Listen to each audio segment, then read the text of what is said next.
दरम्यान गृह मंत्रालयाची उच्चस्तरीय बैठक सध्या सुरू असल्याची माहिती समोर येते। या क्षणाची मोठी बातमी आपण बघतोय। गृह मंत्रालयाची उच्चस्तरीय बैठक आहे आणि या वेळेला ही बैठक महत्त्वाची मानली जाते। प्रशांतीला रामदास यांच्याकडे पुन्हा एकदा जाऊया। प्रशांत, आपण बघतोय अतिशय महत्त्वाची बैठक खरं तर यावेळेला म्हणावी लागेल।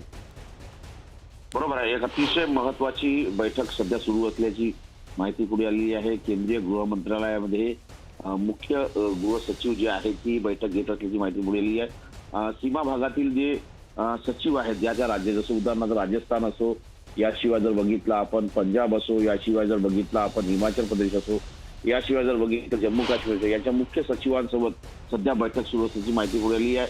आणि ज्या पद्धतीने पुन्हा एकदा ज्या पद्धतीने पाकिस्तानने आपली पुन्हा एकदा ड्रोन पाठवले, या सगळ्या मुद्द्यांवरती राज्य यंत्रणा अधिक चोखपणे काम राबवावं आणि सगळ्या चारही राज्यांच्या जे आहेत प्रमुख राज्य जे सीमावर्ती भाग आहेत त्या सीमावर्ती भागांच्या राज्यांच्या सर्व विभागांसोबत समन्वय राखत पाकिस्तान विरुद्ध कशी भूमिका करता येईल या संदर्भात चर्चा सुरू असल्याची माहिती पुढे आलेली आहे। प्रशांत, खरं तर यावेळेला अतिशय महत्त्वाची बैठक मानली जाते। गृह मंत्रालयाची उच्चस्तरीय बैठक आहे। या बैठकीत नेमकं कोण कोण आहे काही कळू शकलंय का? एक तर ज्या पद्धतीने माहिती मिळते की या संपूर्ण केंद्रीय गृह मंत्रालयाच्या बैठकीमध्ये त्या राज्याचे जे सीमावर्ती राज्य आहेत त्या राज्याचे मुख्य सचिव या बैठकीला उपस्थित आहे।